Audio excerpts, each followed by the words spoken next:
Hello friends, मैं स्वागत करती हूँ हमारे YouTube channel learn basic everything पे। तो कैसे हैं आप सब? आई होप कि आप बहुत बढ़िया होंगे और आपकी तैयारी मस्त फर्स्ट क्लास चल रही होगी। तो आज के इस वीडियो का टॉपिक है ज्ञानपीठ पुरस्कार 2023। तो आप इस वीडियो में देखेंगे करेंट अफेयर तो देखेंगे ही, ठीक है, जो अभी मिले हुए हैं। इसके पहले हम देखेंगे ज्ञानपीठ पुरस्कार का स्टैटिक जीके जैसे स्टार्ट किया गया, और इसके अलावा और भी हम कुछ चीजें देखेंगे स्टैटिक जीके, और उसके बाद में हम देखें करंट अफेयर।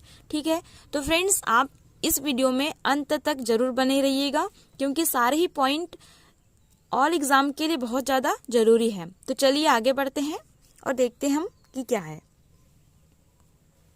तो हम देखने वाले हैं कि इस वर्ष 2 शख्स को ज्ञानपीठ पुरस्कार से सम्मानित किया गया है, तो उसके बारे में हम देखने वाले हैं। ठीक है, आगे देखते हैं। ज्ञानपीठ पुरस्कार का थोड़ा स्टैटिक जीके देख लेते हैं। तो जो ज्ञानपीठ पुरस्कार है उसकी शुरुआत की गई थी 1961 में। आपको ये इम्पोर्टेंट है, याद रख लेना है। ज्ञानपीठ पुरस्कार की स्थापना जब की गई है तो वो 1961 है। ठीक है, उसके बाद में हम देखते हैं कि किस क्षेत्र में दिया जाता है।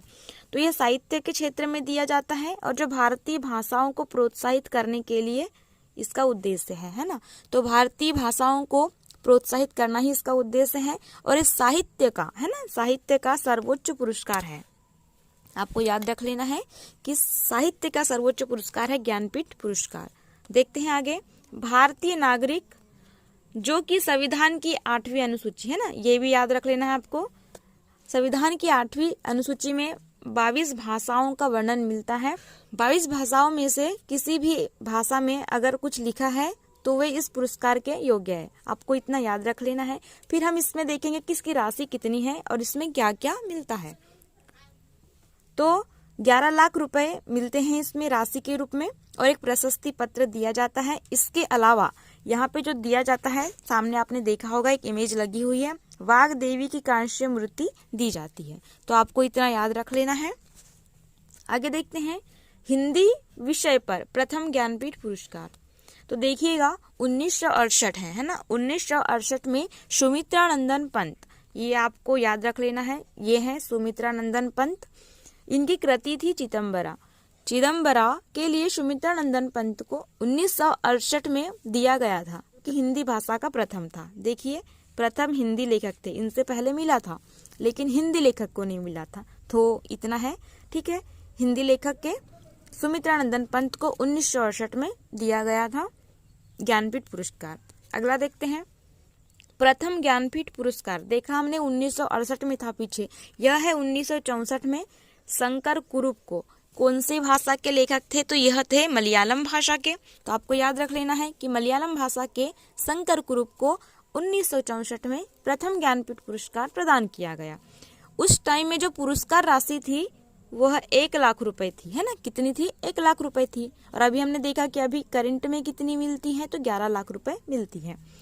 1982 तक यह पुरस्कार एकल कृति के लिए था। एकल कृति मतलब सिर्फ एक ही रचना के लिए, लेकिन अभी जो मिल रहा है वो संपूर्ण रचनाओं के लिए मिल रहा है। ओके, अगला देखते हैं।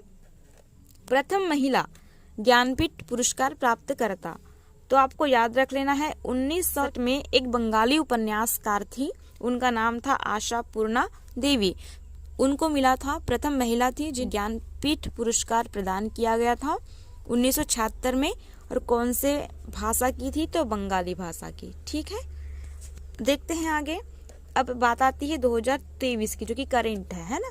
तो 58वां ज्ञानपीठ पुरस्कार मोस्ट इम्पोर्टेंट है ना, इसको याद रख लीजिएगा। मोस्ट इम्पोर्टेंट है कि 58वां ज्ञानपीठ पुरस्कार जो कि 2023 का है, गुलजार साहब को दिया गया था।